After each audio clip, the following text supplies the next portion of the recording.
Tudo bem? Hoje nós vamos ter uma aula sobre... Olá, meus queridos. Hoje nós vamos ter uma aula sobre sistema feudal, né? Então, não vamos esquecer o seguinte.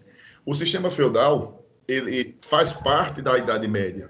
Então, quando nós temos a Idade Média, é o período em que corresponde ao fim do Império Romano e ao fim que inicia com a queda do Império Romano e termina com a queda do Império Bizantino, que vale salientar é o Império Romano do Oriente.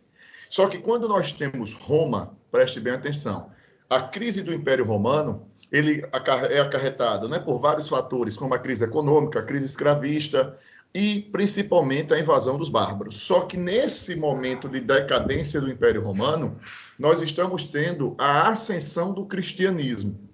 Não esqueçam que o cristianismo, né, ele vai surgir e vai ser perseguido dentro de Roma. Só relembrando, né? Então, por que os cristãos eles são perseguidos, professor? Porque dentro da ótica da religião judaica cristã, você vai ter toda uma ideia de um único Deus. E dentro dessa ideia, não esqueçam que os imperadores romanos, o César, ele era considerado divino, César Augusto. Então, os cristãos eram perseguidos por não acreditar na divindade do imperador, por não acreditar nos costumes romanos, por não acreditarem também, contestarem o sistema escravista. E quando nós temos o imperador Constantino, no chamado Concílio de Nicéia, é quando ele estrutura a Igreja Católica. Por que eu estou falando isso? Porque com a queda do Império Romano, o mundo europeu, que vai ser moldado dentro de uma estrutura formada pelos povos bárbaros, mas sofrerá uma forte influência da cultura romana. Só que a cultura romana a gente geralmente grava assim, ó, a filosofia, a matemática, a arquitetura, você vai ter também o direito, mas você tem que olhar que dentro dessas consequências você tem o cristianismo que cresceu. Você tem a Igreja Católica. Então, a Idade Média, ela vai ser caracterizada, né? Tanto que ela foi apelidada, né, pelos pensadores renascentistas, Michelangelo, Rafael, as tartarugas ninjas, né? Da Vinci, como a Idade das Trevas. Né? Então, o que acontece? Então, a igreja ela vai ter um papel muito grande. Então, o sistema feudal ele vai se estruturar dentro da Idade Média. Só que a Idade Média você tem vários assuntos que estão relacionados, como a ascensão do Império Franco, que é um povo bárbaro que vai se desenvolver na região da França, na região da Alemanha e da região da Itália e os Países Baixos. Você tem os muçulmanos que estão invadindo a Europa e ficam localizados na região do que é hoje Portugal e Espanha, chamada Península Ibérica. Então, essa vai começar a se estruturar. Então, o sistema feudal, começamos a ver por um mapa aqui da expansão muçulmana. Porque analise aqui comigo, veja a posição do mouse. Então, você vai tendo os islâmicos, eles dominando a bacia do Mediterrâneo. Vocês estão vendo aqui, ó. E entra no que chamamos Península Ibérica. Eles atravessam o Estreito de Gibraltar e irão dominar o que é, basicamente, a Espanha e Portugal.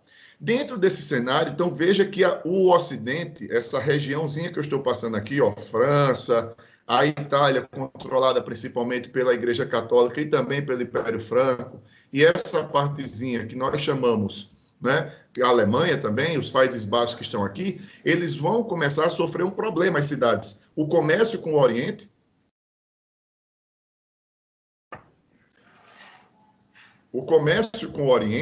ele começa a sofrer, porque os muçulmanos, teoricamente inimigos pela questão religiosa também, militar e etc., eles impedem esse comércio. E em cima, você está tendo a invasão dos normandos. Quem são os normandos, professor? Os vikings. E aí, o que é que começa a acontecer? Eles começam a saquear as cidades. Existe a série Os Vikings, que você vê bem isso. Então, na hora que eles estão saqueando as cidades, começa, obviamente, as cidades a serem esvaziadas. Esvaziadas por quê? Pela questão da crise do comércio e também o medo das invasões, que nessa região do Mediterrâneo, quem está invadindo? Os muçulmanos. E nessa região aqui, ó, do norte, nós temos os vikings, certo? Então, diante disso, vem a estrutura do sistema feudal. Essa estrutura do sistema feudal, que nós vamos... essa estrutura do sistema feudal, ele vai se caracterizar, nós vamos falar economia, sociedade, cultura e política. Então, dentro dessa ideia da economia, então, o que é o sistema feudal? O sistema feudal é caracterizado por fazendas. Bota os termos simples. O que é uma fazenda? Todo mundo sabe o que é uma fazenda. Só que nessa época não chamava-se fazenda, chamava o quê? Feudo.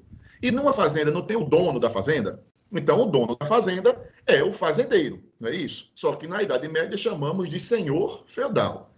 Então, dentro dessa estrutura, a economia, as cidades, devido à crise do comércio, como eu falei, pelas invasões e também pela falta de produtos do Oriente, você vai ter a economia, ela se baseia o quê? No sistema agrário. Então, tudo vai ser concentrado no feudo. E aí o consumo era imediato. Por quê, gente? Não existiam as formas de conservação dos alimentos como hoje. Então, você tinha uma produção agrícola, né? E uma pecuária de pequeno porte, médio porte, vai depender da região. E aí o que é que acontece? Que não dava muito para a comercialização, porque a produção era baixa e nós vamos ter a falta de processo de conservação. Diante disso, não esqueçam, você vai ter uma economia natural e agrária, concentrada em quê? No feudo. Então, se é uma economia agrária, quem é o rico? É aquele que detém a terra. Por isso, quem detinha as terras? Somente os nobres e somente a igreja, tá? Então, isso é importante que você tenha. Então, a terra era uma propriedade, uma exclusividade de nobres e da Igreja Católica. Quando eu falo a igreja, você tem os seus bispos, arcebispos, né? Mas é a igreja. E os servos, professor, preste atenção. O servo, ele é um cara que você não é um trabalho assalariado nem escravo. Só que no final, você vai ver que ele vivia basicamente uma condição de escravo. Então, o servo, ele jurava servir ao senhor feudal. Então, como era essa relação? Tanto o senhor feudal como o servo, um tinha um papel para o outro. O servo, ele jurava servir ao senhor feudal, ficando na terra do senhor feudal, trabalhando e pagando impostos, que eu já vou falar. E o nobre, ele tinha o quê? A função sobre o servo. Ele jurava destinar um pedacinho de terra ao servo, para ele poder tirar o seu sustento e também defendê-lo. Dentro dessa terra, o servo, ele tinha as suas obrigações. Aqui são alguns impostos, certo? Tem outros. Quem aqui você for buscar leituras, você vai ver que tem outros. Agora, isso aqui, geralmente, é que os vestibulares e o Enem, ele pode cobrar. Corvéia é um imposto, que seria o seguinte: o servo não tiraria sua produção agrícola? Então, ele iria, o servo iria trabalhar na terra dele.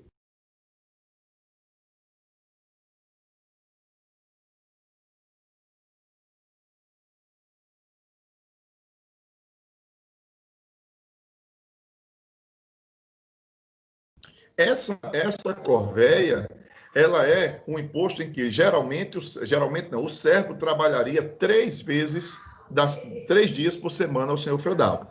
Claro que isso poderia variar de feudo para feudo, certo? Então, isso é importante que você tenha na cabeça. Então, corvéia, o servo trabalharia para o senhor feudal, no manso servil dele 3 dias da semana e no manso senhorial 3 outros dias. E o domingo era o dia de folga. A talha era a produção do servo, ele tinha que dar parte dessa produção ao senhor feudal. Dar parte dessa produção ao senhor feudal. Em média, era 50%. Ok? Então, novamente, talha, da parte da produção do servo para o senhor feudal. Em média, 50%. Banalidades. Banalidades é o pagamento pela utilização das ferramentas. O senhor feudal emprestava, vamos imaginar, um celeiro, emprestava um carro de boi, uma ferramenta, então você pagaria pela utilização das ferramentas. O tostão de Pedro é o imposto para a manutenção da igreja. Então, seria, fazendo uma analogia, aos 10%. E a mão morta é o imposto pela herança. Ou seja, vamos ver, a família era patriarcal, né, a sociedade. Então, imagine sua família, seu pai morrendo, ele era um servo, e vocês serviam ao seu feudal a partir do juramento do pai, ou do mais velho, um tio, um avô, etc. Então, na hora, vamos dizer que eu morro, meu filho assume o controle da família. E para poder ficar no feudo, meu filho teria que jurar lealdade ao senhor feudal. Em troca da permanência da família no feudo, o senhor feudal estabeleceria algo para você pagar. Isso, não esqueça, estamos falando em produtos naturais, produtos agrários.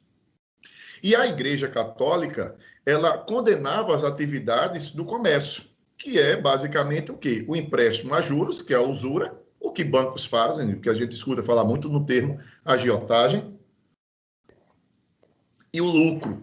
Isso aqui é importante porque quando eu for dar aula de reforma protestante, eu vou precisar dessa informação. E só para ilustrar aqui um pouco, os judeus eram muito perseguidos na Idade Média, todo mundo sabe, né? A Santa Inquisição, etc. Mas um dos fatores que levava à perseguição aos judeus era porque eram eles que faziam isso aqui, ó.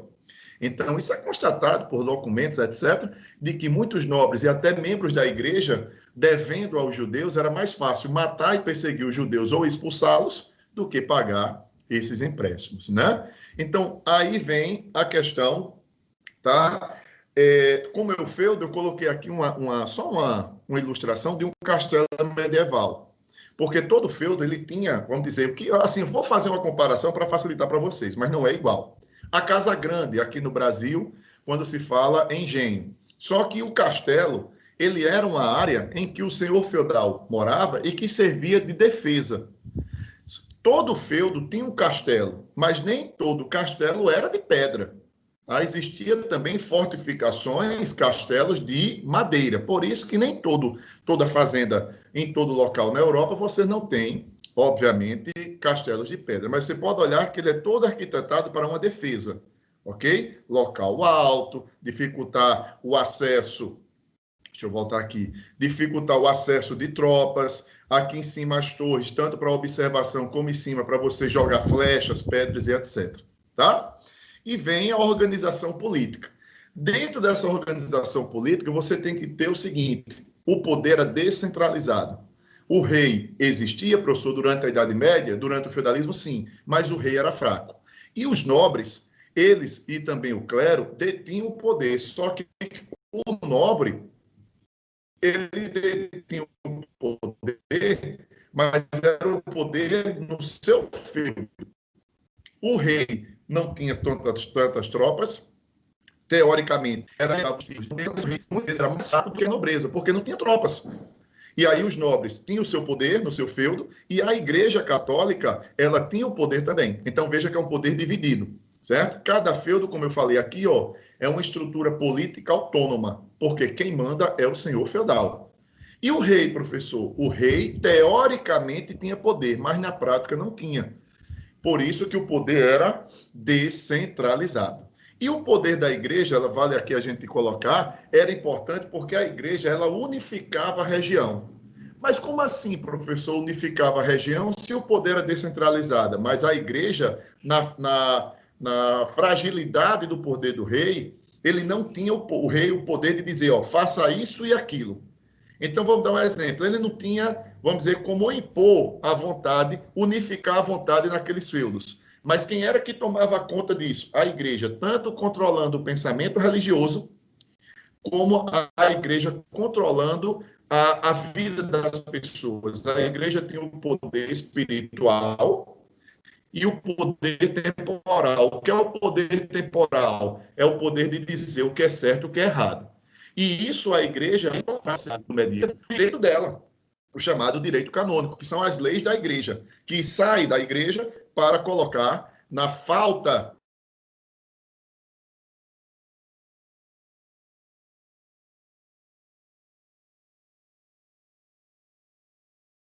do que é. E essa informação aqui ela é importantíssima, certo? Que é a ideia de que os laços de vassalagem. Quem é o suzerano e quem é o vassalo? Gente, é bem simples. Aqui é uma relação entre os nobres. Gravem isso.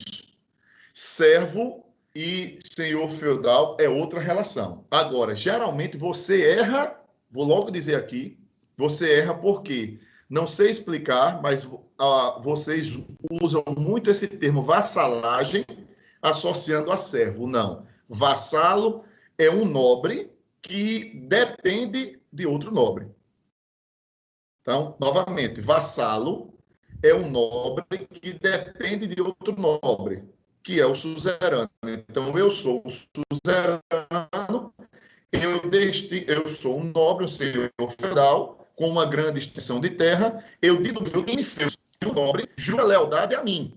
Então, eu divido, vamos imaginar, minha fazenda em 10 mini fazendas, e eu vou ter 10, vou botar assim o termo mini senhores feudais. Só que o termo não é esse, né? Eu estou colocando para tentar facilitar para vocês. Então, do meu feudo, eu crio 10 feudos. Só que quem é o nobre mais poderoso? Aquele que dá a terra a outro nobre. Suzerania e vassalagem. Eu tenho a obrigação de cuidar de vocês e vocês têm a obrigação de me servir. E, lógico, pagar impostos também. Então, não esqueça, os laços de vassalagem, né, é o laço mais forte que existia nessa época. Então, o nobre, ao jurar ao outro, subordinação, aliança, então você vai ter suzerania, é o nobre que doa, vassalo, o nobre que recebe a terra.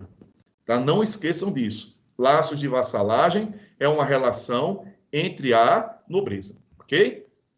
E vem a questão da sociedade. Eu coloquei essa ilustração aqui dentro de uma ideia de um livro de fundamental. Porque eu parto do princípio que se um menino com 12 anos, 13 anos, 11, aprende isso por conta dessa ilustração, imagina vocês. Então, não importa como vocês aprendem, importa é aprender. Então, a sociedade, ela é uma sociedade patriarcal.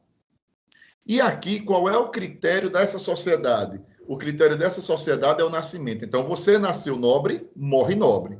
Qual é a função da nobreza? Você pode olhar que está totalmente relacionado aqui, ó, aos chamados cavaleiros, a guerra. Então, o nobre ele tinha uma função social, guerrear.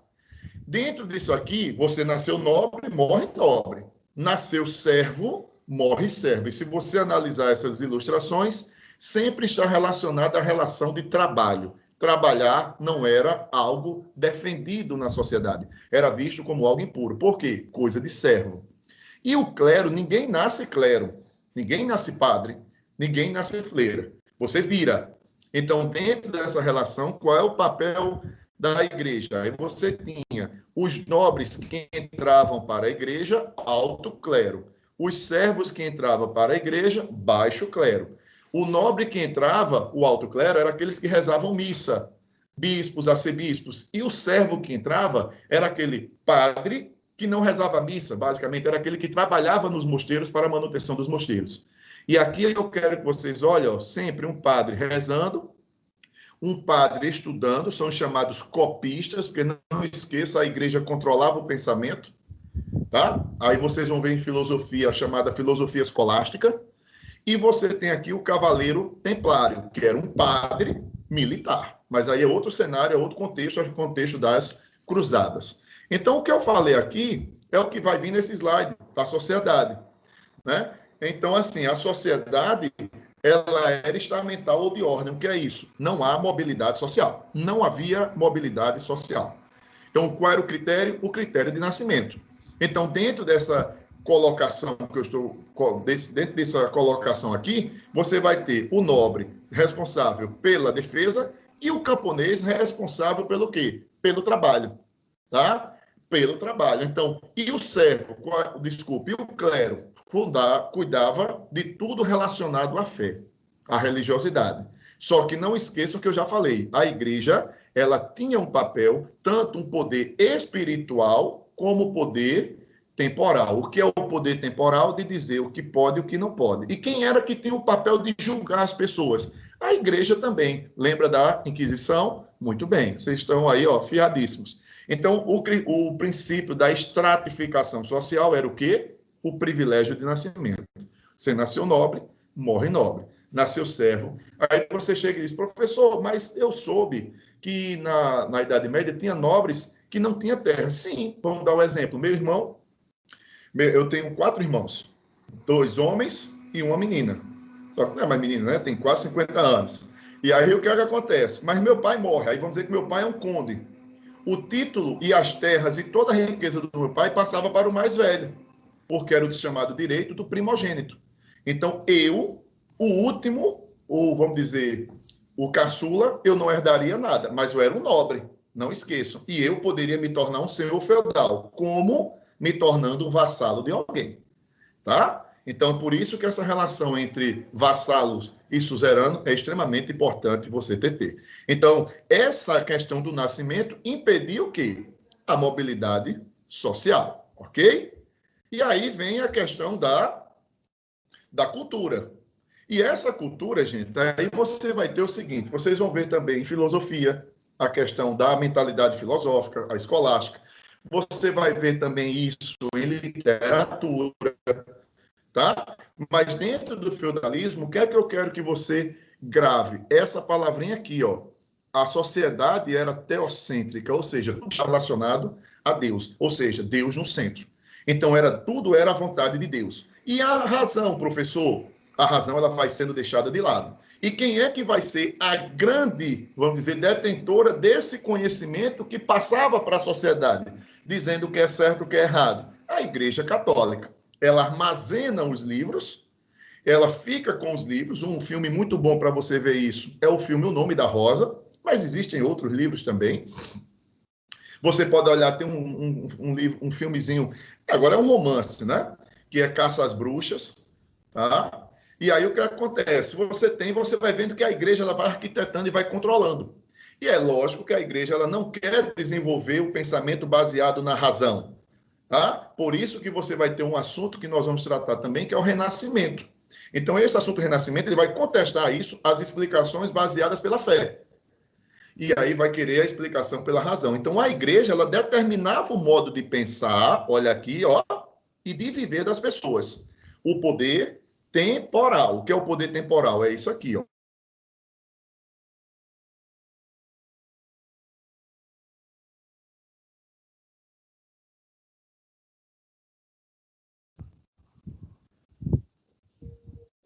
Então, tudo era explicado pela fé. Então, quem iria contra essas explicações da igreja sofria as punições da igreja. Aí por isso que você escuta falar muito desse termo heresia. Quem são os hereges? São aqueles que iriam contra as ordens da igreja, que a gente escuta muito, chamado de dogmas. O que é um dogma? É uma verdade de fé, é algo que não pode ser contestado, tá? Então, você tem várias denominações.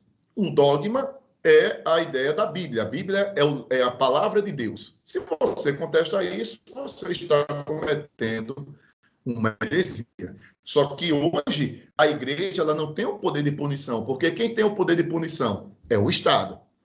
A igreja pode até condenar, mas ela jamais vai prender, matar você. Nessa época, o Estado estava forte ou fraco? Fraco. E quem tinha esse poder de punição? A igreja. Certo, gente? Então tá aí essa aula. Espero que vocês tenham compreendido. Um beijo bem grande. Fiquem com Deus. Qualquer dúvida, vá pelo Instagram, Prof. Sérgio Augusto, e aí eu estou à disposição de vocês para tirar essas dúvidas. Um abraço e fiquem com Deus.